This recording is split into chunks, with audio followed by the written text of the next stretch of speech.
Artlist.io. Welcome to Dad Bods, Crab Cakes and Sports, where husky middle-aged men share insight on the latest Baltimore sports news. From the bank to the yard and beyond, we're breaking down the Ravens, Orioles, Terps, and more. Baltimore's best sports podcast starts now. Licensing reimagined. Good evening, everyone. We're here again tonight, Mike, Jason, and John. And we have a special guest for you all tonight. There's this little thing going on, I guess, tomorrow in Green Bay for the NFL. And so we decided we'd bring on Ravens expert, Kevin Oestreicher from Locked On Ravens. Kevin, how's it going? Oh, it's going good, guys. I'm glad to be here. Yeah, just a small little thing called the draft going on tomorrow. It's exciting. It's my favorite time of the year. To be honest, I love going through the entire process, going through mock drafts, and then, 3 days and it's over. He's got to do it again next year. So I'm excited for it. Well, that's great, man. We really appreciate you taking the time. And you are our first ever guest on this show. All right. So, yes. Man. I am honored. All right. You know what? I'm going to remember that. So I appreciate it. Well, let's not keep the people waiting. Everyone wants to know this very important answer here. So, Kevin, just tell me, what is your favorite snack? Oh, so I am a savory guy. So I do like, I'll shout out on like Sour Patch watermelons for candy, like that type of thing. Smart food popcorn, though, growing up was my thing. The white cheddar smart food popcorn. That was like got the little bags of it. I also, Goldfish Cheez-Its, but if I had to pick one, like if I'm on an island and I got to pick one snack to bring with me, I'm gonna get that like big bag of smart food white cheddar popcorn. So that's where I'm going with it.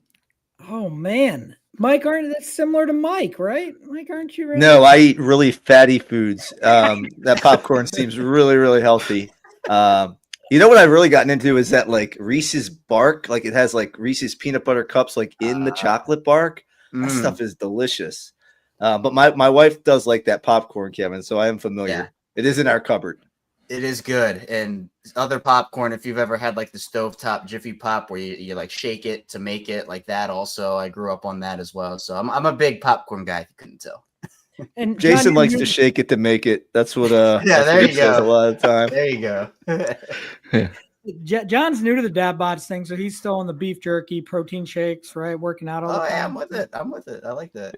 Yeah. The beef sticks and protein shakes have helped me gain about 25, 30 pounds of my college playing weight. So, maybe I should go with some of that popcorn. Yeah, hey, I'll get everybody on the popcorn train. That'll be my goal for the show today. Oh man! All right, so Kevin, just give us a little update on what you've been hearing, what you're thinking. I mean, I know the Ravens are pretty predictable, right? I mean, we know what they're doing, right? Man, if there's one thing Eric DaCosta loves, it is making everybody confused and not leaking out anything that they want. There was a report that came out today from Matt Miller over on ESPN that said that Malachi Starks is Baltimore's dream pick. And I said, you know what that tells me? Baltimore does not want Malachi Starks because he is trying to throw everybody off and say, hey, we're going on this guy. We're going on this guy. So teams will be like, oh, okay, we know what Baltimore's doing. Then they're going to go a completely different direction and do something else. Honestly, what it tells me is if they are going to go safety, they might like Nicky Manwari better because in that report, apparently, they want to use Kyle Hamilton as a deep safety. And if they want to do that, Malachi Starks, if you're putting him up at the line and in the box, he's not really big enough to do that. Eamon Warrior would be the guy that you'd want who has that athletic build like a Kyle Hamilton. So there are a lot of ways they could go. I mean, I wish they were as predictable as some teams, but you know what? The way that they do it makes it exciting. You never really know which way they're going to go with it. And I think that's the right call. We didn't know Baltimore's going to take Lamar Jackson the year that they did. I wanted him badly, but they kept all those meetings hush. We didn't know that was going on. Marquise Brown got traded in 2022. And I had no idea it even had. I was doing a radio hit or a show hit for my show, and the guy who was producing said, "All right, we'll see you at pick 23 or whatever." And I said, "What are you talking about? They only have one first round pick." And he said, "Oh, they just traded Marquise Brown." I'm like, "What are you talking about?" So they're unpredictable. It's fun that they're unpredictable. I could see them maybe going 5 or 6 different ways in terms of positions in this first round. I know So Mike and I so were. so Oh, sorry. yeah. No, sorry. So Kevin, given that they have 11 selections this year, it makes it interesting. They have that draft capital. They can go up or they can go down. They can move around a little bit. And like you said, given their unpredictable nature, do you have any thoughts? Obviously, they're picking right now in 27 in the first round. Is there any way they move off of 27 in the first, or do you see them maybe moving, up back into the second, for another pick with some of their later round picks? What do you see? Any movement possible? I think it certainly is possible. And actually, I feel like it might be even more likely they would trade back as opposed to trading up just because of the way this draft is structured. I mean, you have your stars at the top, like Travis Hunter, Abdul Carter, et cetera, but then that star power falls off pretty quickly. And then you just have dudes that can play. Like, this is a deep draft in terms of getting high level contributors. You can find guys, I think, on all 3 days of this draft. And so if Baltimore has their board at 27 and they have, let's say, 6 or 7 guys they feel comfortable with at 27, but a team wants to move up for a quarterback, maybe Tyler Shuck is still on the board, or Jackson Dart, or Jalen Milroe, and a team is really nervous that another team's going to trade up into a spot and essentially snipe that quarterback from them, they might look to Baltimore instead of waiting for pick 32 and say, hey, we want to secure this guy. We'll give you, maybe it is pick 33 or 35, and you only move back a handful of spots, but your board says, hey, we're comfortable taking 6 or 7 guys. We're going to get one of those guys anyway if we move back. Now, the only thing that you lose there is the 5th-year option, which is not as valuable anymore because of the way that they have changed it, where, we're talking about Tyler Linderbaum's 5th-year option resetting the center market if Baltimore accepts it by $5 million, which I don't really think they're going to try to get him signed to an extension, in my opinion, as opposed to accepting that option, because it's a lot of money compared to what Creed Humphrey is making. So I think that Baltimore could trade back. And honestly, if they do, the way that I did it on my show was I packaged some of their 4th and 5th round selections along with that first, to get them an extra top 100 pick in that deal, because I think if they can add an extra top 100 pick and get 4 of those, and even if you want to say, hey, don't get a top 100 pick this year, get it next season, maybe a 2026 second or 2022 third or whatever it is, I think that's good value for Baltimore, because I think that the guy that you would get at 27 and the guy that you would get at 35, 36, 37, I don't think there'd be that big of a difference, because you can still get really quality guys even if you move back. So what I'm noticing now, Kevin, is most of these mock drafts seem to be pointing towards the defensive end, where early on in the process, it was a lot of offensive linemen. Then you had the Ronnie Stanley signing. Yeah. If you had to gun to your head, you had to say offense, defense, first round if they stay there. I mean, are you saying defense or are you saying offense? I'd probably go defense. I just think there are more options there. I mean, we can look at we can just go down the line in terms of offense. They don't need a quarterback in the first round. I think that would break the entire internet if they did that and took Shedeur Sanders or something along those lines. Running back, I know that some people do want Ashton Genty if he falls to 27, and he'd certainly be worth that pick, but is it worth it for Baltimore, who already has Derrick Henry, to spend that value there? Wide receiver, I mean, I could see it. Yeah, I know that Luther Burden is getting popular over these last couple of days, and you have a couple of other guys that could make sense there, but do you want to invest again in that spot after already taking Zay Flowers and Rashad Bateman and having bigger needs? Tight end, I mean, unless they trade Mark Andrews before they pick at 27, I wouldn't see that. And even then, I don't think Tyler Warren or Colson Loveland falls to them in the first place. Really, offensive line is the only spot, and you can narrow it down. They're not going to take a center, so it's really only guard or tackle or a guy that can be a swing guy. Gray Zabel, I know, is a name that people like and could be an option for them. Tyler Booker, his scheme fit is questionable because of the lack of athleticism, but he certainly is a really quality player. I know that there are mixed opinions on him, but on defense, you got edge, you got D-line, just on the interior, a corner makes sense, safety makes sense. The only position that I'd just be like, is probably inside linebacker in the first round. That's the only one that would kind of be a head scratcher for me. So I think really you only have one position on offense that makes sense. You have 4 on defense. Yeah, that's kind of what I've been kind of seeing in the mock drafts, just like you guys have. But like, do you see? They were talking about this. I was watching First Take today at lunch, and they were talking about the Browns trying to get back in to that first pit to get back into the first round if Shedeur is still there. Because I was just telling the guys before, Shedeur Sanders I think now is over 21.5 on the betting line. of getting picked over 21. So do you see that the Ravens moving back, just into the first couple picks of the second round? Are there not many guys that they wouldn't want at 27 that aren't going to be there at that point, right? Or what do you think? Yeah, I mean, I think so. And the way that I think it's really intriguing is the way that guys like Tyler Shuck are now being talked about.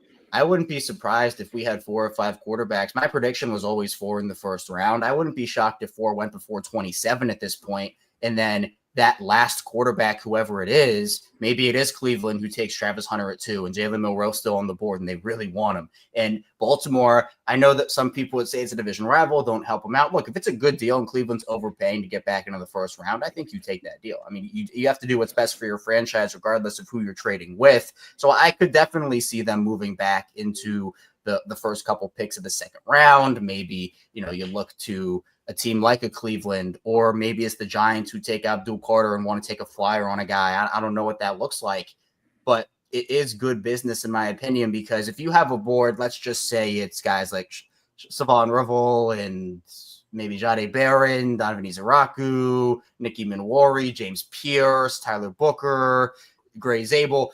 If you move back 6 spots, one of those guys is still going to be on the board and you still get additional draft capital. So if they really like a guy, they'll take the guy and they won't risk it. If there's like Nate Wiggins was the top corner on their board last year, they didn't want to risk moving back. There were a lot of offensive linemen that went before their pick. A lot of people thought, hey, offensive line's where they're going to go. They didn't want to overspend on a guy that had a second round grade at offensive line in the first round. They took the best guy on their board. They then came back with Roger Rosengarten in the second. It worked out beautifully. And for Baltimore, it usually works out that way. All right, Kevin, can I play a little game with you for a minute here? Yeah, let's do it. All right. Let's do kind of like rapid fire with you. So let's assume with this exercise that all 3 of the possibilities I give you are available at pick 27. And I'm just going to go through a bunch of different position groups and give you 3 names. Can you just try to give me best fit for the Ravens in your opinion, based on scheme, need, any other factor that you see fit? Yeah, let's do it. I'm ready. All right, so let's start with defensive tackle. 3 names that I think may possibly be around. Walter Nolan, though he's gotten a lot of momentum maybe earlier in the draft. Derek Harmon and Kenneth Grant. Oh, I love Kenneth Grant personally. I think a lot of people love Derek Harmon, but the way that Kenneth Grant plays, he's super physical and someone who's just really good against the run. And I think to me, Baltimore losing Michael Pierce, they need a replacement in that. And while I believe in Nnamdi Madubuike, I believe in Travis Jones, and I think that Derek Harmon could be a really good fit. I think that Kenneth Grant is someone that realistically could fall, because I think Harmon might go a little earlier. And Walter Nolan, as you mentioned, I think he might even go top 20 at this point. So realistically, the way that Kenneth Grant plays, I think fits. Obviously, I'm sure that John has maybe talked to Jim about it a little bit. I know they're not sharing as much intel as they used to, because Jim obviously is doing his own stuff in Los Angeles, but we know that the Michigan connection is real. It's still there. So I like Kenneth Grant a lot, and he was somehow in my mock draft sliding to the second round. I have no idea why. He's going to be gone, I think, in the first, if not very early second. So Kenneth Grant would be my answer there. Okay. Fantastic. There's some love there between the hardballs still, I think. Yeah. Let's say edge. All right. So I'm going to give you 3 names on the edge. Donovan Izaraku, James Pierce Jr., and Shamar Stewart. I like Donovan Izaraku, and the reason why is I think that the way that he produced in his last year at Boston College, he led the conference in both sacks and tackles for loss. And he's not a great early down player right now, but I think you can put him on the field when it comes to third down, pure pass rush situations. And someone that I'm looking at for this team next season is Tavius Robinson, who did a really good job, in my opinion, on early downs, stuffing the run, setting the edge. I think that he can fit in where you're not putting pressure on Donovan Izaraku to be a 3-down player. You can say, hey, we can work with you, and he can still have an immediate impact as a rookie, but it's not him getting thrust into situations that he doesn't feel comfortable with. It's using him to a skill set. Shamar Stewart, all the talent in the world, could end up being one of the best players in this entire class, but I know a lot of people kind of compare it to the Odafe Owe situation where the production wasn't necessarily there as much in college. Now, Shamar Stewart had more than 0 sacks. Owe, that was his last year at Penn State. But James Pierce, I think, is an intriguing fit for the Ravens because, again, could turn out to be one of the best edge players in this class, but I know people have the off-field concerns with him. I've talked with a couple of people that have said, look, Baltimore feels like an organization that works for James Pierce because you take these guys. Baltimore's it's a mature organization, it's a mature roster. You can put a guy who maybe has an on-field issue or two on that in that group on that roster, and it works out. We've seen that work for a couple of guys, but I still think Izaraku fits what they need most, and I'd be pretty happy if he was the pick. Awesome. Appreciate that. How about offensive line? So a mix here, but Josh Simmons, offensive tackle. We talked about Tyler Booker. I know you mentioned him already. And Kelvin Banks Jr., obviously, I think he's, again, gotten some forward momentum as well. But if those three guys are on the board, where do you think the Ravens would go?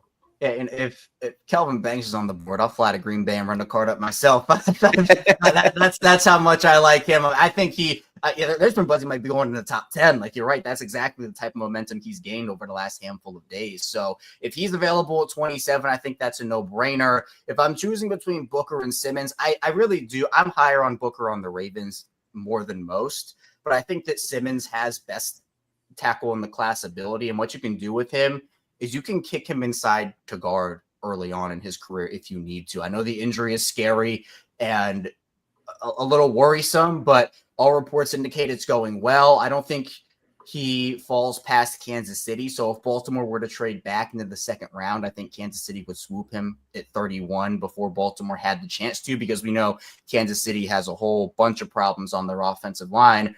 One of them caused by Baltimore by taking Roger Rosengard, and the Chiefs were stuck with Kingsley Suamataia. So that's a situation. But I think the big thing with the offensive linemen is if they do take a tackle like a Simmons or a Gray Zabel and they feel like he's a tackle, one of those guys, they can't have him sit for a year behind their tackles. You have to get some level of production out of your first round pick with where the Ravens are in their window. I have no problem with the idea of sitting a first round pick. I mean, it helps.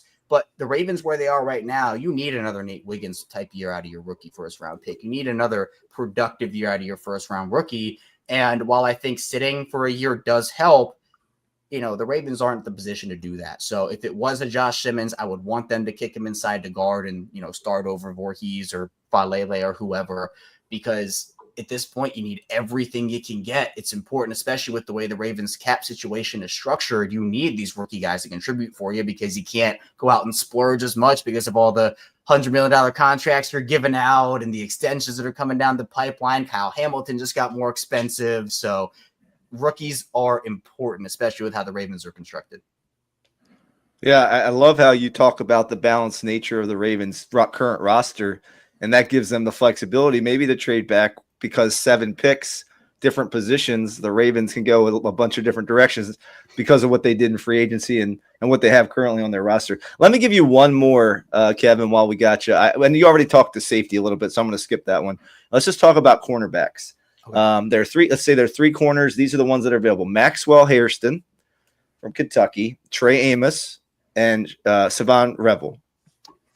I might go against the grain here. I'm going to go Savon Revel. I think, again, the injury's scary, most definitely. But I think that with the way the Ravens are constructed, he has super high upside, in my opinion. If he didn't get injured, it's kind of like Josh Simmons. He might have been a top 15 pick in this class because of how talented he is. And I think that you don't have to rush him along. Again, all reports indicate that the recovery is going well. He'll be ready for start of workouts. And if you trust the medicals, if Baltimore's staff trusts them, you have Marlon Humphrey, you have Nate Wiggins, you signed Chidobe Awuzie, even TJ Tampa could get some run, although I think I'd probably play Savon Revel over TJ Tampa, and even maybe Chidobe Awuzie at points. I think that it works out for them because we know that Marlon Humphrey is not going to be, a long-term answer. He certainly had a great career year last season. And the fact that he was able to actually be willing to do a max restructure helped the Ravens out in a bunch of different ways with their cap situation. But Wiggins is supposed to be a long-term, hopefully 10-year staple on that defense. If you can find another guy at a discounted draft position because of the injury, you don't have to rely on Savon Revel to be your number 1 corner this season. You don't have to thrust him into that action and have him recover, we're banking on this guy. I think that's going to help in whatever situation he goes to. And if that is Baltimore, I know he's not getting a ton of buzz right now. I know he's falling into the second round in some mock drafts, but again, you talk about the difference between 27 and 33 or 27 and 35. It's not that big of a difference to me. So if he's going to go to a team in the early second round, and Baltimore doesn't trade back, they like a guy enough, they'll take him in the first. So I hope to you go guys off, were taking notes on that. Yeah, right. so to go off of Mike's thing, and with the whole Justin Tucker situation, we haven't really heard anything in a while.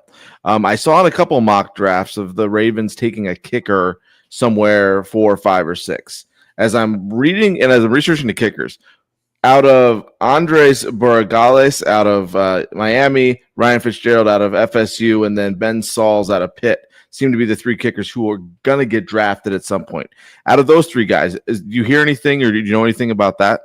They had a private workout with Fitzgerald, so that might be the guy that they're honing in on. I remember that being reported maybe a week or 2 ago. I wouldn't be shocked if they took a kicker. In fact, I'm kind of expecting it to happen. Obviously, if you even just want to put the off-field stuff aside for a second, I mean, on-field, Tucker was pretty abysmal for the first 3 quarters of the season. It was his worst career year in a handful of categories. And then you obviously add the off-field stuff onto it. There's just so much uncertainty. And this feels like the first year in forever. I mean, it is the first year in forever where you're entering a year and the kicker that is going to get brought in is not just a camp body or isn't just giving Justin Tucker rested. It's going to be pure competition. So even if they do sign an undrafted guy, that is still probably going to be a guy that they want to push Justin Tucker, see where he's at, because, we can face it. Football is a team sport and everybody contributes to losses, but, Justin Tucker had direct impacts on multiple Ravens losses last season to the point where they could have had that divisional round game in Baltimore, and maybe it's a different story with, Mark Andrews and his soaked gloves and whatever he was talking about on ESPN. I mean, maybe we're having a different conversation about where this team finished the year. So kicker is really important. Special teams is important. We know the Ravens, they value special teams more than any team in the league. And I know that, there's a lot still to be determined with Justin Tucker off the field and whatever the NFL's investigation turns up. The Ravens, I'm sure, will make a decision based off of that, whatever it turns up. But for now in this draft, I think Baltimore will take a kicker. But the thing is, if you take a guy like a Jordan Stout, if you take a guy in the 4th round, you can't keep 2 kickers on the roster, first of all. And I mean, if you cut him, that's just a waste of a draft spot, especially if a team picks him up, unless you feel like you can sneak him on the practice squad, which, I mean, I guess it's possible if you take him later. But we've seen that teams take kickers and punters and specialists earlier and earlier in these drafts if they really like them, because they want to secure that guy. I mean, again, with Stout being the example for Baltimore in the 4th round. So it's an interesting situation, uncharted territory over the last decade plus for Baltimore with uncertainty at the kicker spot. But I guess we'll just wait and see what they do. Excellent. So I have one more question before we get your official prediction on who you think the Ravens are going to take. The Mark Andrews and Odafe Owe seem to be the 2 rumored players to possibly get dealt over the weekend. I find it very hard to believe personally that Owe will get traded. Mark Andrews, I'm kind of 50-50. I'm not real sure. What are your thoughts on, what are you feeling in your gut with these guys? I think both of them stay. I just think that the way that Andrews gets dealt is if a team comes and offers the Ravens what they've been looking for. We've seen the reports, Mike Garafolo and others reporting that Andrews was available at the start of the league year. Ravens didn't really like what they were getting offered, and they pulled him back. And I think that was the right decision, because the way that it's probably going to work when you talk about a year from now, or I guess 11 months from now at this point, is Andrews will probably be gone. He will have signed somewhere else, assuming he stays on the roster. They will have extended Isaiah Likely, and I'd probably say Charlie Kohler too, and they'll be looking for someone to replace Andrews. If he leaves, I think the contract that he gets will probably warrant a 4th round comp pick anyway. So if I'm Baltimore and I'm only getting offered 4th, 5th, 6th, those day 3 picks, I'm sitting there and saying, well, I'd rather have a top 5 tight end on my roster for 1 more year and then just let him walk for the same draft compensation I'm going to get anyway if we trade him this year. I think that, again, the way that the year ended for Andrews was disappointing for everybody. And, it's the last thing that we saw from Mark. And it leaves a sour taste in your mouth. Is what have you done for me lately? And that's what Mark Andrews did. But even though the playoff struggles have been real for Mark, I still feel like he's really important, especially because he frees up, even if he's just a decoy. I mean, we saw earlier in the season, teams were doubling him, tripling him, taking him out of game plans. And that's part of why he had the start to the year that he had. And that did, again, free up guys like Zay Flowers, Rashad Bateman, Isaiah Likely, and others to make plays. So if you do move him, I'm not trading him for anything more than the third. In Oweh's case, I mean, I can see why it's being talked about, because it feels like, and we saw the cryptic tweets a month or two or whenever that was ago from Oweh. It was his first tweets in like 3 years or something. Maybe that was about the contract. Maybe it wasn't. But regardless, the question does remain of how much does Odafe Oweh actually want? And, you know, when you're looking at Oweh and his production, he's improved a lot over the years. He had his first double-digit sack year last season, and he's really important because Baltimore really doesn't have a lot outside of him. It's Kyle Van Noy, who obviously is a big part of what they do as well, but then you don't trust David Ajabo. Adisa Isaac's a wild card. Tavius Robinson, great against the run, as we talked about, but still working on it as a pass rusher. If you trade Oweh, and if it's for draft compensation only, you're going to have to take like 2 or 3 edge guys in this class to try to find a guy that can be productive like Oweh has been. The consistency hasn't been there like all the way for Oweh over the course of his career. He'll disappear for stretches and then he'll come back like against Pittsburgh and have 3 sacks. And like, okay, can we just get this every single game? But it's not like that. So I don't know if Oweh's going to ask for a huge contract that prices himself out of Baltimore. Maybe they, you know, even try to move him before the year starts if those contract situation doesn't go, if that situation doesn't go anywhere. But if he does leave and he wants that big contract, again, Baltimore's getting a third for him anyway if he gets a massive deal in comp picks. So I predict that both of them stay. There are definitely ways that both of them go, but I think this is probably the deadline if you want to do that. Yeah, I'll go ahead and agree with you. I don't see it either. All right, Kevin. So the Baltimore Ravens in the 2025 NFL draft, the 27th pick, they take. It's a guy we talked about, so I'm not gonna surprise anybody here. I'm gonna say it's Donovan Izaraku. I know that he's been getting some buzz. I don't know if he goes earlier than 27, but I just think kind of what we just talked about. Baltimore doesn't really have a lot of guys right now outside of Oweh and Van Noy. And I always try to look at things like this. It's in the unfortunate situation that a guy were to go down with an injury at a position, how confident do you feel in the rest of what they have? If Oweh or Van Noy were to go down, it gets pretty scary with what they have. So there are other options. I just think the way that I'm looking at it is I think the defensive line class is insanely deep. You can go like Travis Jones. Travis Jones was getting like first round buzz last season. Baltimore got him in the 3rd round. You can get a first round prospect in the 3rd round of the defensive line this season. There are just so many good ones. I think safety, there's more depth of the position. Even at corner, it's a weaker corner class, but I'm just not sure what that's going to look like. At edge, you have some guys that make sense, but then it does kind of fall off. And I think Izaraku has the physical tools and traits and he's a ball of clay you can mold. He has the production already. He's worked. And I think that, again, you add another guy who just has good production and has the traits. Baltimore's looking for guys like that. And so if he's available, I wouldn't be shocked if Baltimore took him.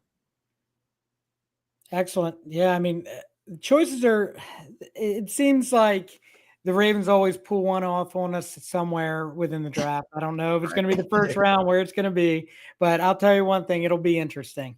Well, Kevin, thank you so much for giving us the time tonight. We really appreciate it.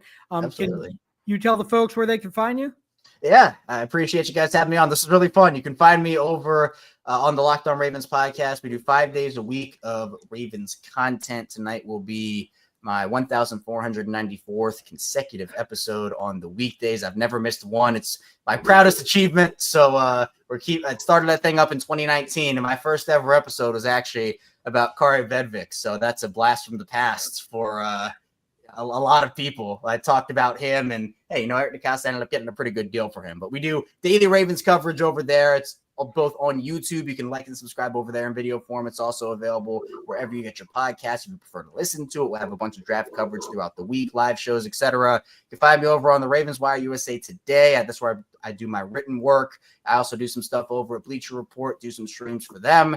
And I'm over on the Ryan Ripken Show, also talking Baltimore sports, Ravens, Orioles, although the Orioles aren't really doing so hot right now. So that's another different conversation, but all Baltimore sports all the time over here for me. Excellent. Well, thank you very much. Please don't be a stranger and keep up the good work. I appreciate you guys. Thanks for having me. Take care. All right. Thanks, Kevin. Thanks, man. Oh, man, that's some great information. Good stuff. Good questions, fellas. Well done. Yeah, we had some good listeners tonight, complimenting all of us. Well, complimenting me.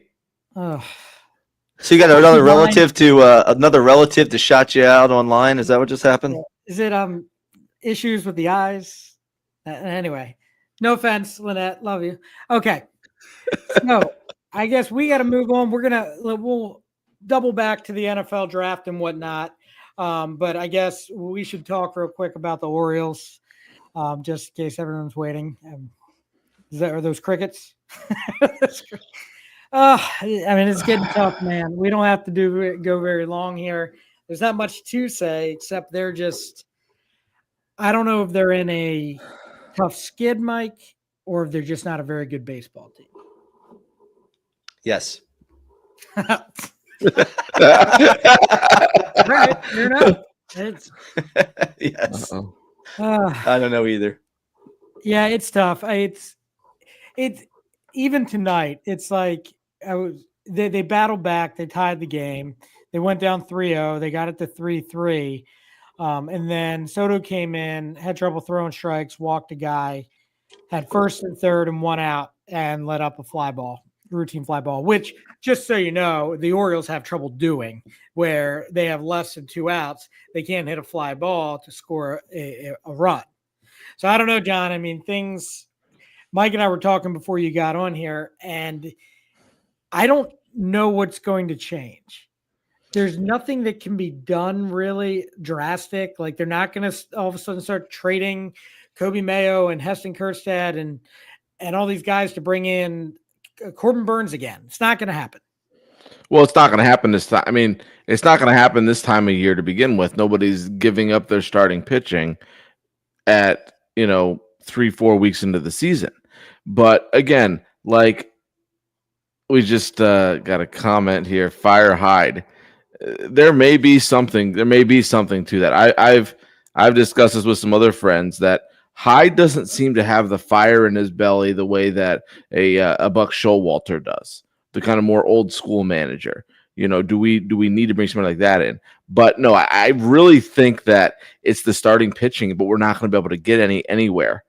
And even tonight, we had some hard hit balls that were just right at people. There was a gunner in the first inning, I think, had 108 mile an hour line out or ground out, So there are some good swings going on, but just not finding green grass. But then I looked like last night, like they gave guys extra bases because nobody covered second. Cedric threw the ball in, and the ball's rolling to the catcher, and the guys running around the bases. So, well, John, let me just play devil's advocate for a minute.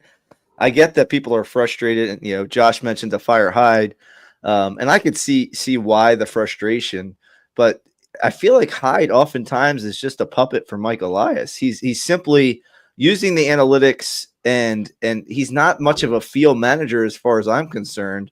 He's kind of dealing with the ingredients he's been given and putting it out on the field the way he's being told to is the kind of the feel I get for it. But you guys might disagree, but it's not like Hyde is managing by feel right now and really screwing things up. He's trotting these guys out there every day that can't throw 5 innings and can't consistently get batters out at the major league level, and he's trying to win with them. And not to mention, like John, you said, they're a little snake bitten right now, hitting a lot of frozen ropes right at people, which doesn't make your job much easier. And we're not built to get on base. We are built to hit the ball over the fence. And when you're not doing that, you have the games like we do where we're scoring 0, 1, 2 runs. And when we have those runs in droves, we're hitting the ball out of the yard. I mean, that's really what we're built on right now. Jason? Yeah. I mean, the thing is, too, is there's so much tinkering back and forth in a bad way where it's like we talk about there's a different lineup every night. I know like today's baseball is a little different, but the Nationals told James Wood, "You're our guy. You're going to face righties, lefties, guys that throw both ways, like kangaroos. Like you're in there all the time."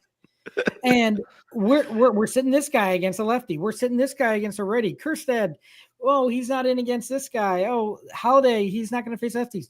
Good Lord. Like, give it a rest for a second and just put these guys out there. Trial by fire at this point, but it's not trial by fire because they've played, like, I think today they said 70 games now that Holiday's played. Yeah, it's still not a lot, but get him in there.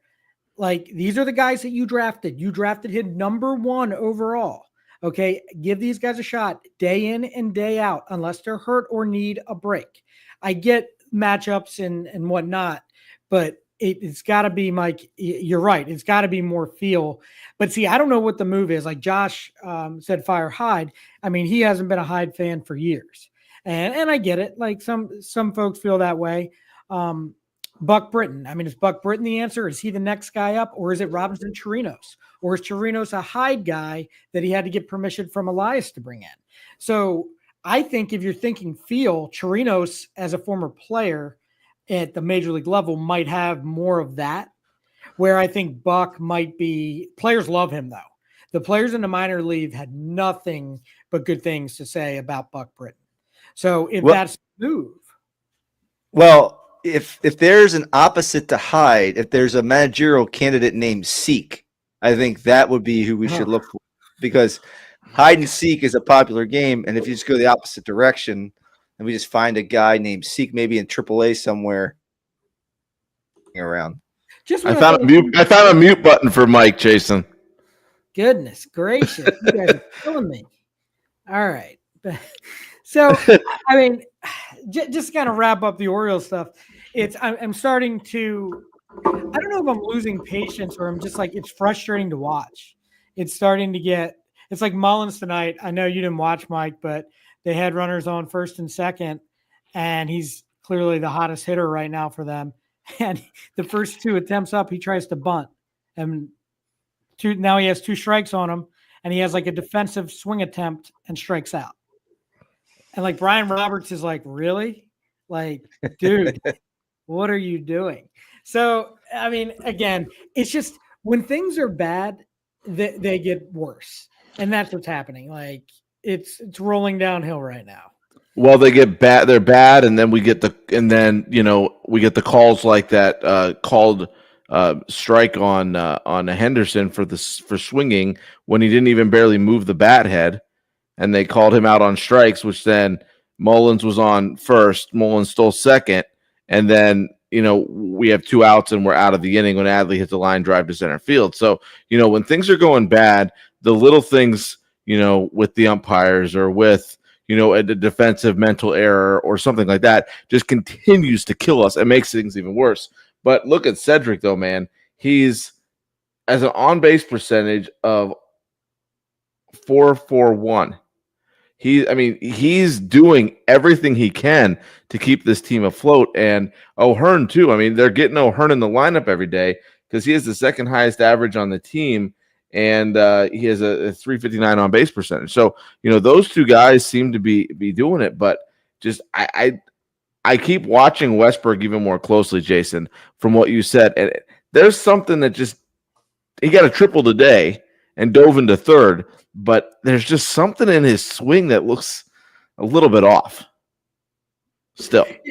Yeah, I don't know. I mean, at this point, I feel like we're just grasping for straws to try to figure anything out. I mean, that it could just be that they're just not very good. But I don't really believe that. I do believe that like you need pitching, you need defense, and you need offense. And if one of those things is terrible, it affects everything else. And the starting pitching is terrible. And it's inconsistent. And the offense has now became very inconsistent. So until things start getting on track, I think this is what we have going on here. Well, as a hitter, you're pressing too, knowing that your starting pitching is going to be giving up 5-6 runs, and you guys got to score that many to win. You're pressing, you're swinging at more bad pitches. You're doing things that if and are confident that, you know what, if we score 3-4 runs, we're going to win, you're not doing. Yeah, for sure. Well, anybody else want to say anything else about this? Because I don't know how much more I can talk about this. This is exhausting. I'll tell you that. All right. So let's swing back. Let's swing back to the NFL draft, which is apparently happening tomorrow. I didn't even know. I got caught off guard. Just found out today.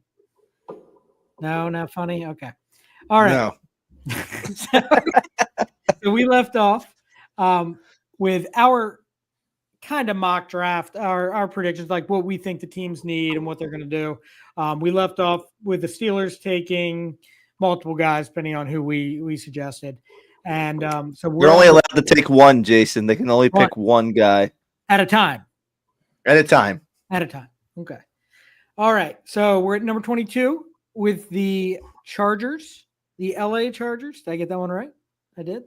Okay. Yes. Not the LA Rams, the LA Chargers. All right, John. Who are the LA Chargers taking? Who do they need? Or LA Raiders. That's what you said. Sorry. LA Rams, LA Chargers, not LA Raiders. That's what you said last time. I said LA Raiders. Mike said Oakland Raiders. We covered them all on their own. Oh, that's right. I think I don't remember if I already picked him off the board, but I think it's going to be Colston Loveland, tight end, Michigan. He already has a relationship with John Harbaugh. Harbaugh recruited him to go to Michigan. He's got soft hands and he has long arms. I believe he's 6'4", 6'5", but he has big hands, long arms, and I think he'll be a great target for Herbert there. Kind of sitting in the soft zone, sitting in the middle of the field. He's a decent blocker with amazing athleticism for a guy that size. And Mike, what are you thinking? No, I actually agree with John. I think Loveland's a target here.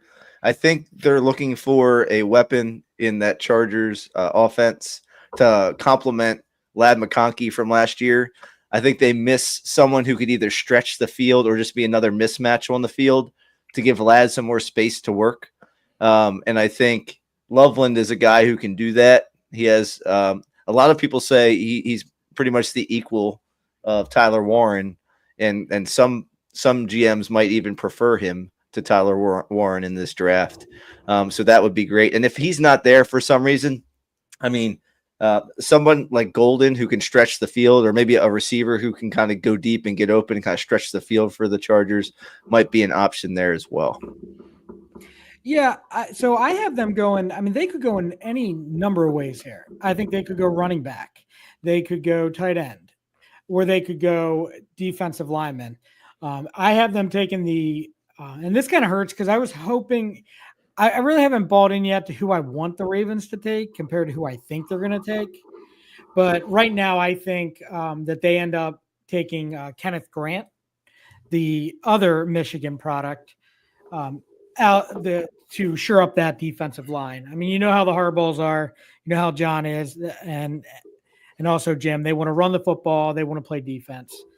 So to me, and see, but that's why tight end works too, because you can also help the running game with the tight ends. But I'm going to go with Kenneth Grant. So that brings us to the Packers at number 23, Mike.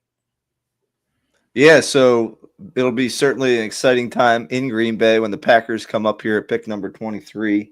I think they have to focus on their defense here.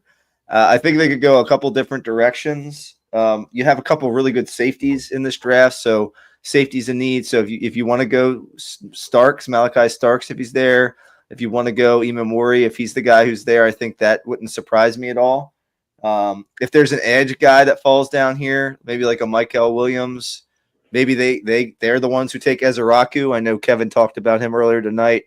Maybe they see the same things the Ravens might see in him, and maybe edge rusher with those kind of skills and production in the college game. Or maybe they go cornerback here. Maybe they like an Amos, a Barron, or somebody who fell, or maybe one of those guys who are on the next level, end of the first, early second corners. John, what do you think? That's what I think is they're going to go with a corner. They're going to go with whoever's available. Jahdae Barron out of University of Texas, potentially. Maybe if Will Johnson's around, they'll take him. I've seen Barron going in the top 10 in some drafts. In a couple mocks, I've seen Johnson going up there, but I think it's going to be a defensive back of some way, shape, or form. I don't really see them going in like a skilled position player, but probably a defensive back or an edge rusher. I could see them doing Ezraku from Boston College as well. Probably one of those three guys, whoever's waiting for them there. I think we might be forgetting a need that they really have to address.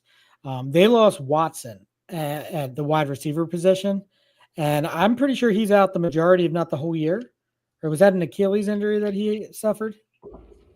I believe so. I don't believe he'll be playing this year. So I do think that they need to address the receiver position. So I believe that they'll take the wide receiver Golden, and that'll be the first time that they have picked a wide receiver in the first round in a very, very long time. If ever. I don't even know if they ever have. But yeah, that's what I think. They're going to go wide receiver, where though the edge is also a needy position for them as well. The 24th pick is by the Minnesota Vikings, John. Who are the Vikings taking? What do they need? So I could see them going with a safety. They got Harrison Smith back there, but he's getting a little old, and somebody to go back there and pair with him. You could see. Who are you calling old, John? He's only 36. How old are you? I'm 36. Oh, why don't you go play safety for the Vikings then? Yeah, my 40 time is in the minutes now. It says I run a 4.440. Yeah, 4 minutes and 40 seconds. So. Yeah, no, I think they could go that, or they could go a cornerback, depending on kind of who's available. Siobhan Ravel out of East Carolina, Maxwell Harrison out of Kentucky, or then they could go with a Malachi Starks or something. A safety or a cornerback probably, I think, is where they're going to have to go, just because their defensive backfield is getting older, and they need to kind of shore that up, because they got to face Jordan Love twice a year, Caleb Williams twice a year, things like that. Mike, what do you think? Who? I think they shored up their line through free agency a little bit here, and in that trade with Washington as well. So I think they are pretty solid in their offensive and defensive front. So I would agree that secondary is where I would focus if I were Minnesota. I like Malachi Starks here. He seems like a really good fit for them. Like you said, they have an aging safety in Harrison Smith. I think Malachi Starks is the incumbent there, maybe. And then obviously if he's gone, you have Ewan Murray is the next big safety available there. I don't think they stretch all the way to Xavier Watts. I think if those two guys are gone, it ends up being maybe a corner, like you're saying, John.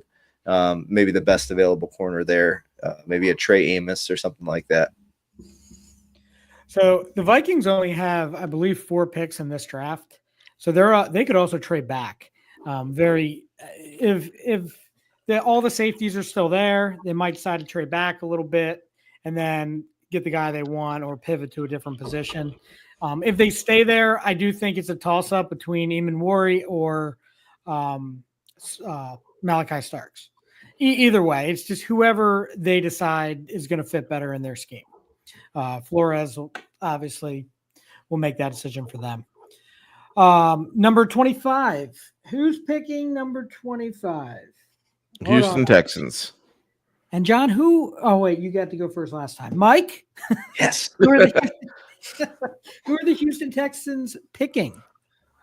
I mean, if I were CJ Stroud, I want someone to protect me after last year. So if they're going to let him have some input, I would say an offensive lineman, the biggest, baddest fella you can find, maybe.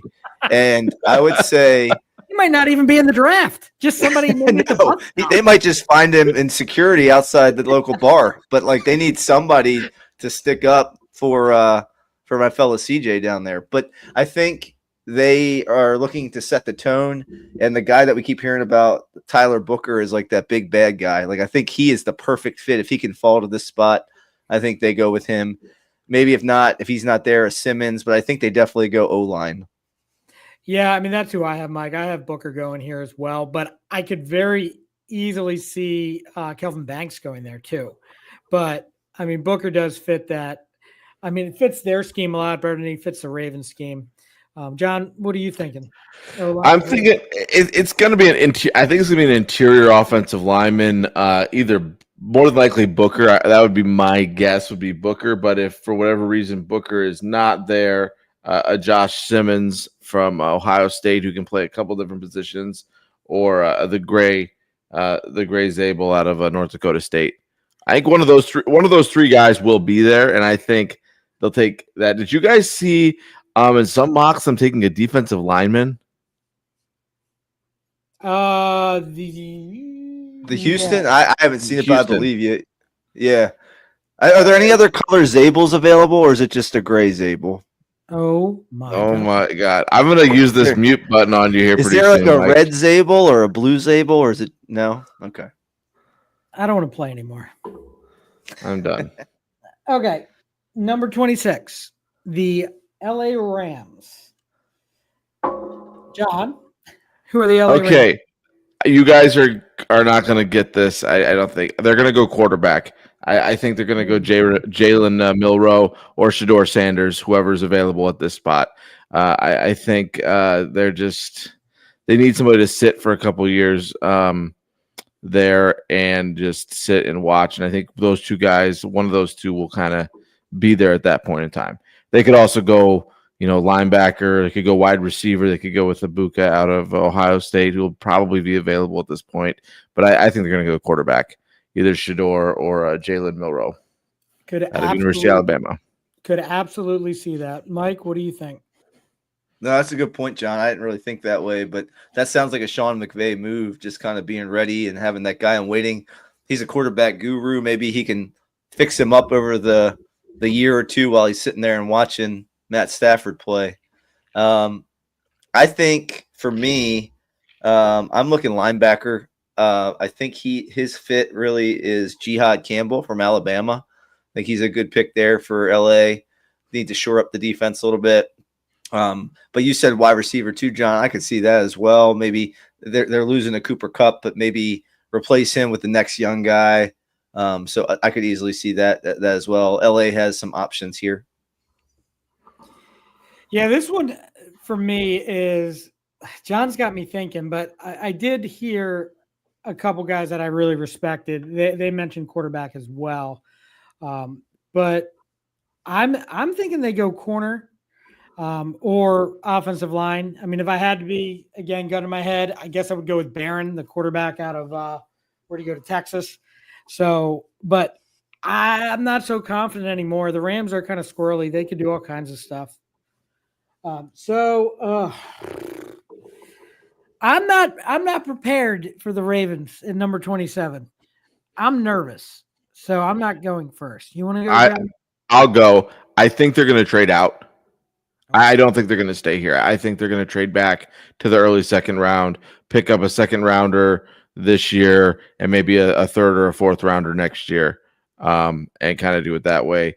If you held a gun to my head and said, got to pick somebody, I think they're going to have to go. They're going to have to go edge rusher or interior offensive lineman. So they could go as Aruka out of Boston College, Zabel out of North Dakota State, or Simmons out of Ohio State. I think one of those three guys. So, okay, I wanted to bring this up with Kevin, but we run out of time. I'm not a fan of players that show essentially 1 year of college production. And that's what the Boston College kid is, Azaruka. Like that's not something I'm very interested in. I'm not sure what the Ravens think. Obviously, when you, like Kevin said, when you take a first round pick, you want to see production immediately, especially with the Ravens.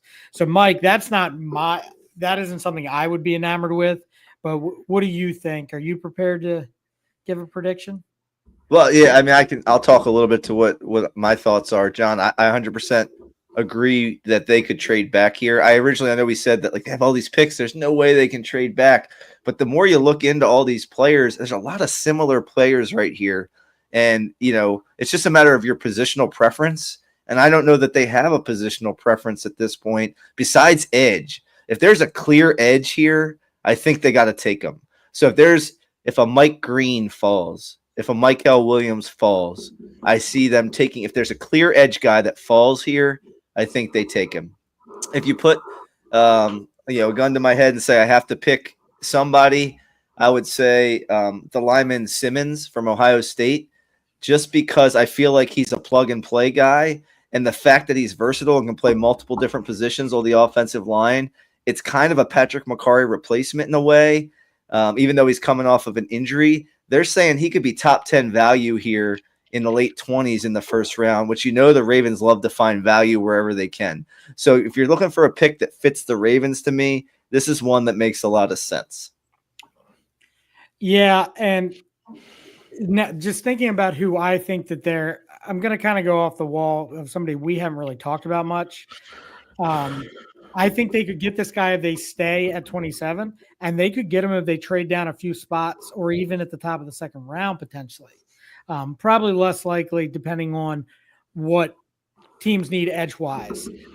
But I think they kind of go – because I don't mean to leave everyone in suspense here, but like Daniel Jeremiah thinks that they're going to take Kenneth Grant, which I would like.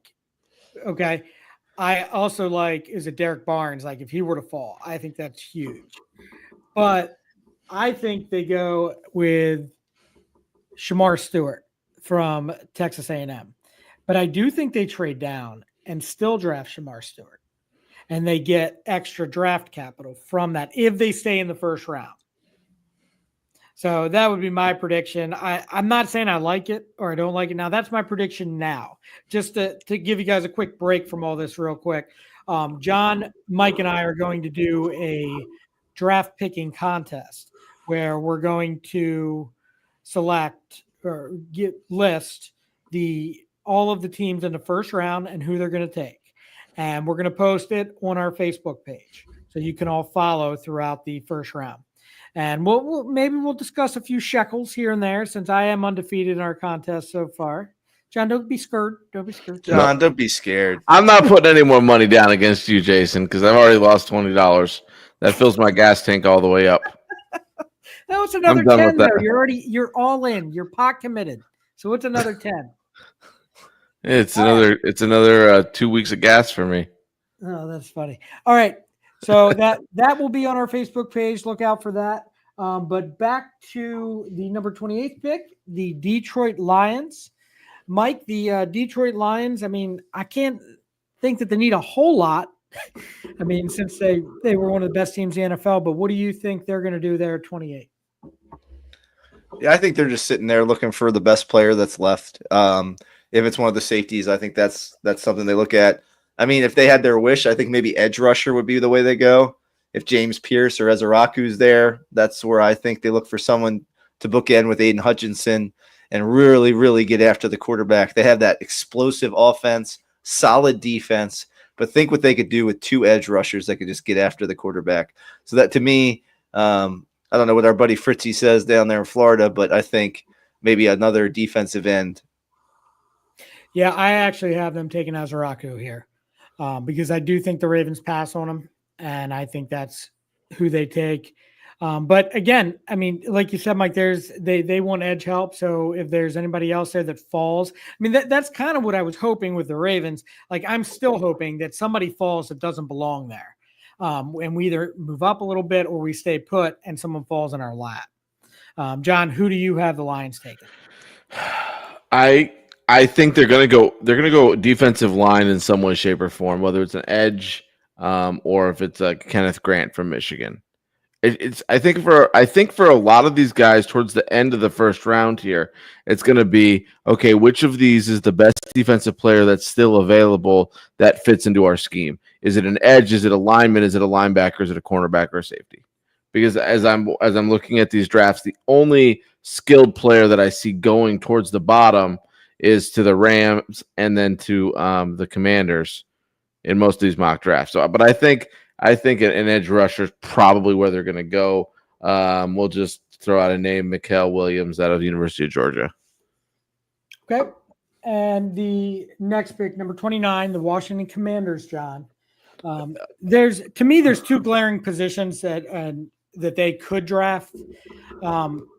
So what are you feeling? What do you think they're going to do? I think they might go with Emeka Ibuka out of Ohio State, wide receiver. Giving Daniels another weapon there. They could go edge rusher as well. Maybe James Pierce Jr. out of the University of Tennessee, even though there's a few red flags there with him. But I think they'll either go Ibuka or they'll go with Pierce or an edge rusher of some sort, whoever's available. And Mike, what are you thinking? Those make sense to me, John. I'll throw in safety maybe if one of those guys is there. I know they lost Chin. They took one on the chin this offseason, losing Jeremy. But I think maybe Imam Wari, if he's not the first one taken, maybe he's there. Whoever the second of the two safeties that still remains, Starks or Imam Wari, would be a good pick for Washington here, a playmaker in the secondary. Or like you said, John, a rush end. I think that makes a lot of sense if Pierce is there, as Araku, any of those guys. Yeah, I think receiver or defensive lineman, edge/edge. Pierce would be a good pick there, depending. I mean, how everything I've had so far, Pierce would still be there. So it makes sense. I think if Golden somehow is still there, they may jump on that, but I don't know. And number 30 would be the Buffalo Bills. Oh, this would make me mad. But yeah, the Buffalo Bills here, I'll start it off. I think they take Malachi Starks. I think they take one of the safeties, and it just causes us stress and problems. Mike? I have them taking edge Nick Scourton. He's kind of a hybrid, like edge setter, kind of pass rusher hybrid mix. But I think he fits the mold of like a multifaceted linebacker that they like in Buffalo. John? And if Starks is still on the board, I think they go Starks. Their cornerback coach, Jamil Aday, was the primary recruiter of Starks at Georgia and has worked with Starks in the past when he was at Georgia. So if he's available, which could happen, who knows? I think he does. Otherwise, I'm kind of thinking they're going to kind of go with, the best available player, defensive lineman, maybe an edge guy, knowing that they're going to have to chase Lamar around for quite a while longer. So I think either one of those two would make a lot of sense for them. Yeah, I mean, another team that, if you give them, I know they like to shore up their defense in that back end and the safety. I mean, if both of those or one of those safeties are there, they'll be very happy to grab one, I think. But that leaves us with... I saw them trading back too. I saw the Bills trading out of the first round and trading back and picking up some draft picks. I mean, once you're this deep in the first round, that could happen with anybody. Teams want to grab that quarterback, like a Milrow sneaking back in or something like that, something along those lines. But the next one, we only have two left. The Kansas City Chiefs at 31, Mike. I like a lineman. I think they were a little ticked off that the Ravens re-signed Ronnie Stanley, and they had to go out and sign some underachieving left tackle somewhere for too much money. I think they go in the draft here and try to find a lineman that helps supplement their offensive line. So, what color is he, John? Is it gray? Gray Zabel, I think, would be a good pick here for the Chiefs. If not Zabel, if Simmons is still around or something like that, I think they go best offensive lineman available here. John? Yeah, that's what I'm thinking. I think they're gonna go with Zabel or Josh. I saw Josh Connerly Jr. out of University of Oregon. He's a tackle. I saw him in a couple mock drafts going to the Chiefs as well. Or Simmons if he's available. I think they're gonna go tackle. They might go edge rusher because it just seems to be to me that this whole first round is just full of edge rushers that if the right one falls, you can't ever have too many of them. Yeah, I mean, I think they could go O-line or D-line on this one, either one. Flip a coin, Nolan, Simmons, something along those lines, depending on who's there. Probably offensive line if they want to keep their quarterback healthy and happy. And with the last pick in the first round, the Philadelphia Eagles, what are they doing, Mike?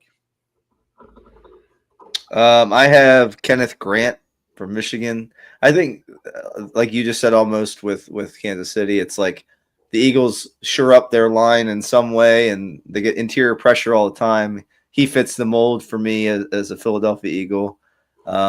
If there's one of those edge rushers that slide down, like an Ezeraku or a Pierce, I could see them going there. They have the team where and the roster put together where they can kind of take a little risk with like a Pierce type player and just maybe add the talent to their roster and not worry about the immediate production necessarily, but just kind of take a little bit of a gamble on talent. So that's why I think Pierce might be a good pick there too. Yeah, I think whatever they get here is going to fall right in their laps to what they love to do. I mean, whether it's taught like pick them out of a hat, Nolan, Pierce, Grant, any of those guys. I mean, they would love to take any of them. I think Pierce I could see, sure. Nolan, John, what are you thinking? I'm thinking that I've seen them basically just taking a lineman of some sort. I did see somebody predicted they would take Amon Wari out of South Carolina, but I could see Pierce. I could see Walter Nolan out of Ole Miss, something like that. I mean, there's one that has Malachi Starks going there if he's available. But I think I agree with you guys. It's going to be a lineman of some sort. But I think more than likely the Browns or some other quarterback needy team are going to trade for that pick and pick, whichever guy's left, Shador or Melrose or Dart there at that 32nd pick. All right. Well, that wraps up who we've been picking over the last three shows, and who we think the teams are deciding between and whatnot. I'm clear. I mean, it's clear we're not going to get any of them wrong because, the NFL draft is very predictable, as I mentioned earlier. Let me ask you guys. I'll start with you, Mike. Your bold prediction for the 2025 NFL draft. Ooh, that's exciting. I'm not ready for that. I'll have to come up with something. Hold on. Bold prediction 2025 NFL draft. So here's my biggest thing. I think the Colts or the Chargers, one of the two of them, trade up for a tight end. I think they like Tyler Warren enough where you see them try to jump up in front of somebody and just maybe they use New Orleans as a trade partner because they want to trade back and still maybe get Shedeur Sanders. Maybe that's a fit for them. But I see a jump up for those guys to pick up maybe a Tyler Warren. John, do you have a bold prediction for the 2025 NFL draft? Well, I think that bold prediction, like a bold tip Sharpie, that's just gonna go right through something. It just went right over my head, is what it just did. Okay. My bold prediction is there's gonna be 5 quarterbacks drafted in the first round. Oh, which ones? I don't know. I didn't think that far ahead yet. I just figured there'd be five quarterbacks. You got Dart and Ward and Sanders, Melrose, and then the guy from Louisville. So I forgot his name. I'm sorry. I just pulled it out of my butt. Yeah. My bold prediction is that there will be 4 quarterbacks taken in the first round of the NFL draft. Kevin kind of stole my thunder, but I do think that there'll be 4, and I think the teams that need them will get them. I think the Giants will walk away with a quarterback, and I think the Steelers will walk away with a quarterback, and I think the Browns will walk away with a quarterback, one way or another. So, what about the Saints? Do they not get one? I think the Saints are going to pass on a quarterback. If they do, it's hard to pass without a quarterback. Why do I even do this? I don't even. I do think they will take a quarterback, but it will be outside the first round. Okay. Here's another one for you guys. Wait. Before we move on, Jason, the three quarterbacks are obviously Cam Ward, Shedeur Sanders, and is Dart your third? Jalen Milrose. Milrose your fourth? Is that the four then? Third or four. I mean, I think Dart. I'm not convinced that Dart will. I wasn't convinced Dart will go, and unless the other three start going, and then they're like, "Crap, we got to take someone in the first round." So that's why I think the best quarterback prospect in this draft, besides Cam Ward, is Milrose.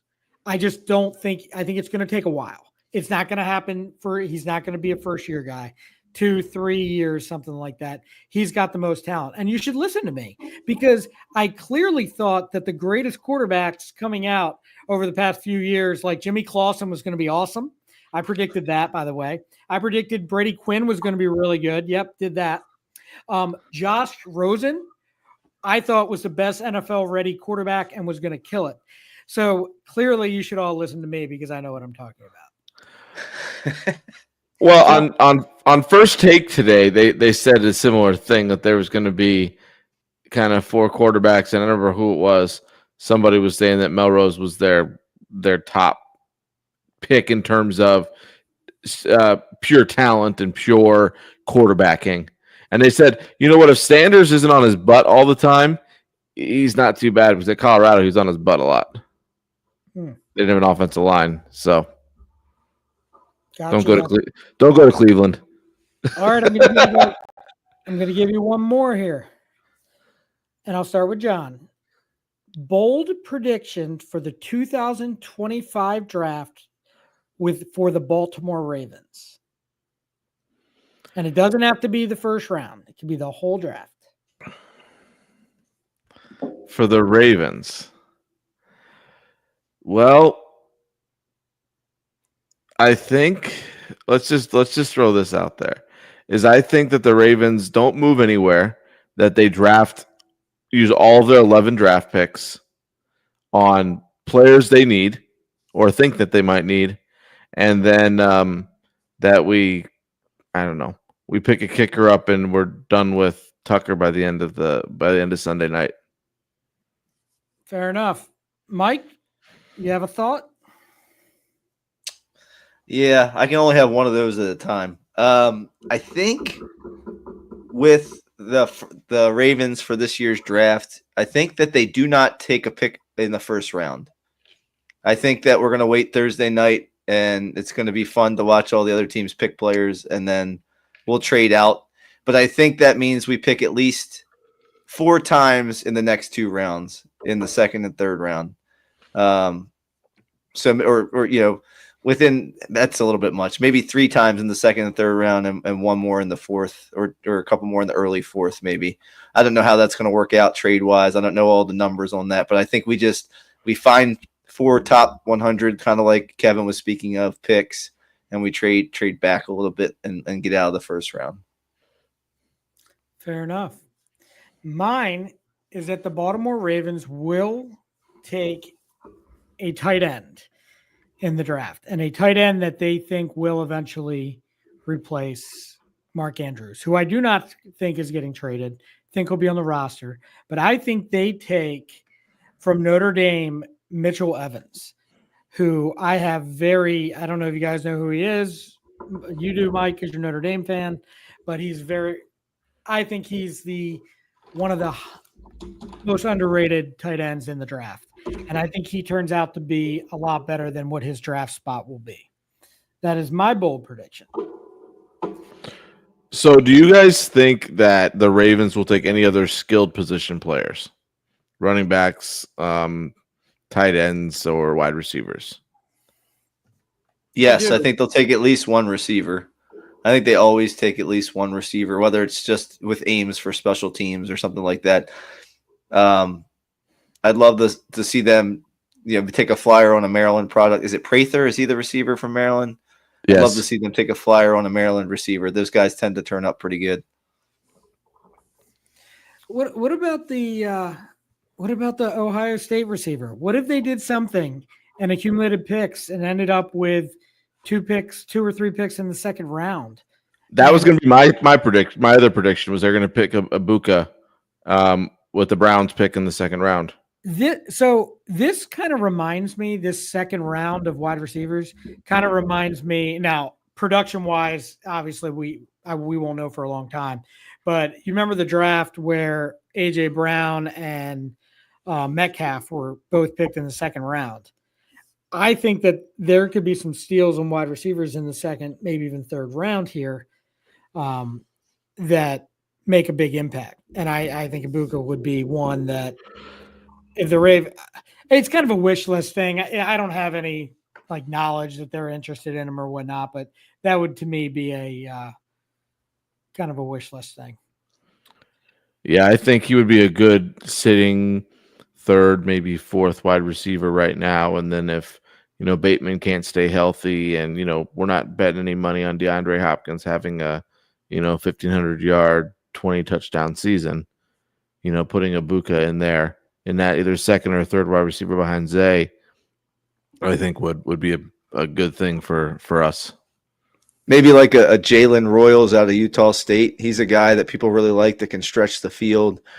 He seems like the Ravens type of a pick, maybe in the third round or something like that. They get a guy like that where they don't have to waste the draft capital, get somebody super early on. Yeah, I mean, and John, just to kind of answer your question, yeah, because they have DeAndre Hopkins, who I think this is just a 1-year deal. So they're obviously going to have to to make some changes and to make some moves. So why not use your draft capital this year and move up and get somebody? Well, and here's I just did a little research here on Evans, and he seems to be a little injury prone, had ACL issue, had an ankle issue, had a broken foot, a few other things. But they say he's a good blocker. He's 6'5", 260.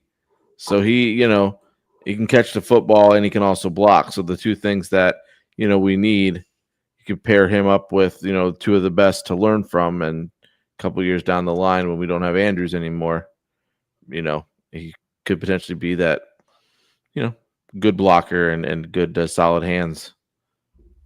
I really like another guy I like is a linebacker from Oklahoma, Danny Stutzman. I think they could get him later on in the draft, but I think they look somewhere along the inside linebacker realm.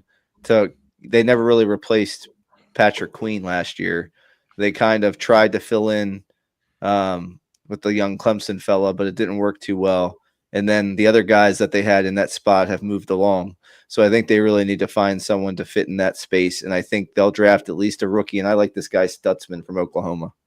He's a Florida product, Windermere, Florida, right outside Orlando, between Orlando and Disney. Well, that's fabulous, John. Well done. Yeah. All right, fellas.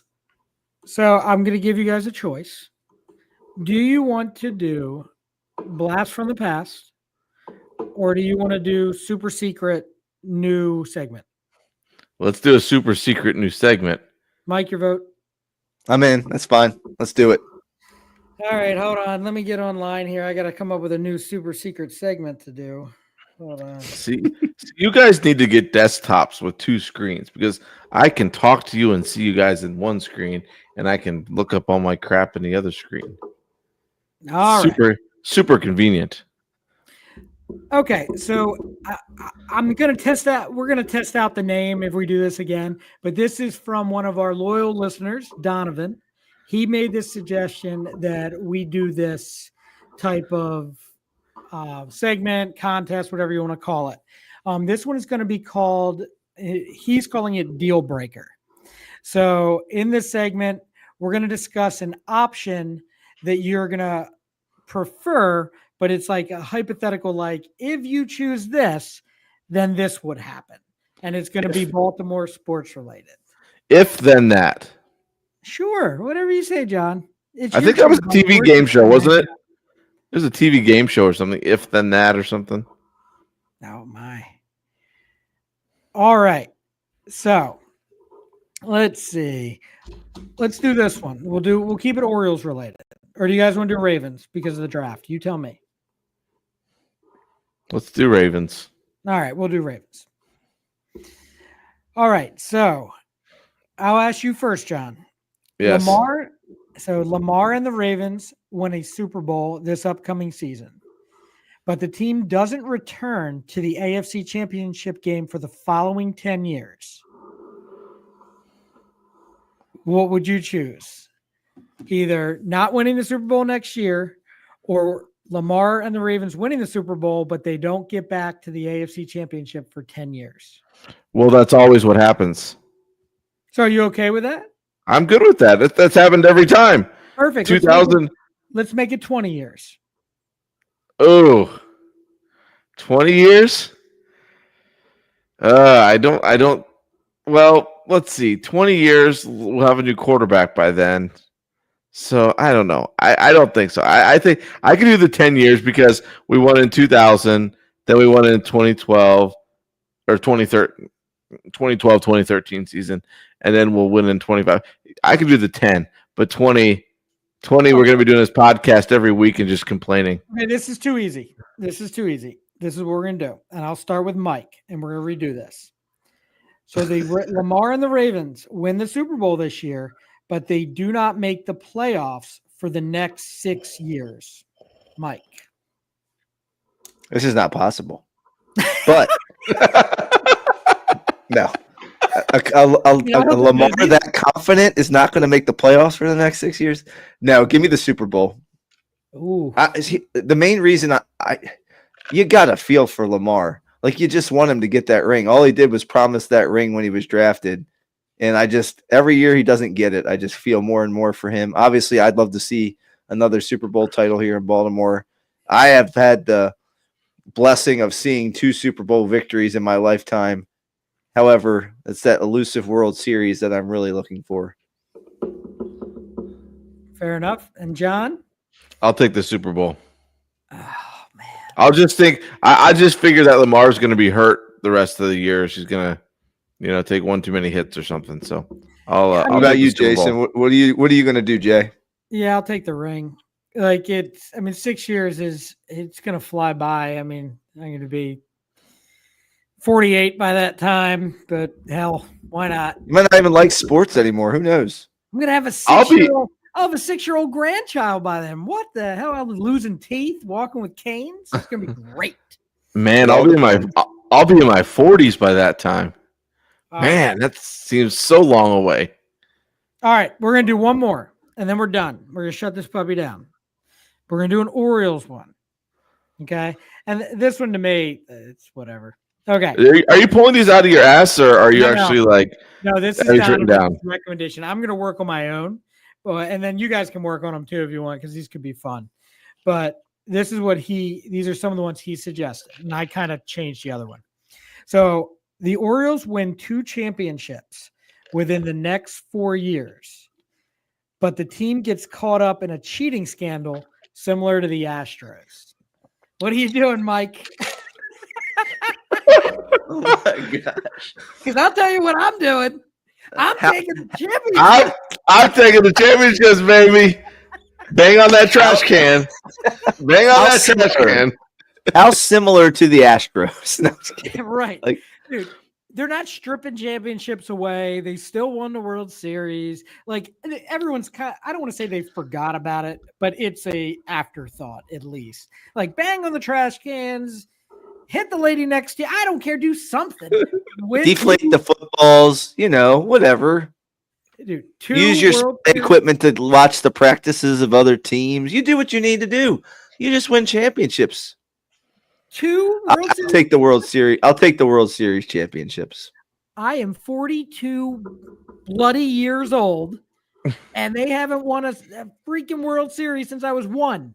So yes, I'll take the 2 championships. Cheat all you must. Absolutely.